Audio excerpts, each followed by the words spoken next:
كل الكلام اليومين دول عن سيف جعفر وموضوع جديد طلع ان هو اهلاوي.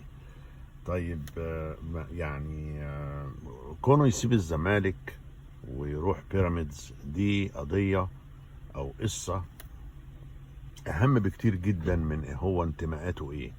احنا في عهد دلوقتي لعب كرة قدم باحتراف، وده متربي في اشبال الزمالك حتى لو انتماءاته للاهلي.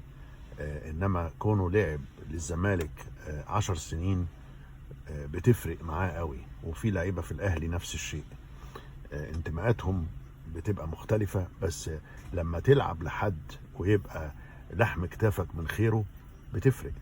فخلينا نركز على قضيه التفريط في اشبال الزمالك. هي دي قضيه الاداره اللي موجوده الفاشله، التفريط في اشبال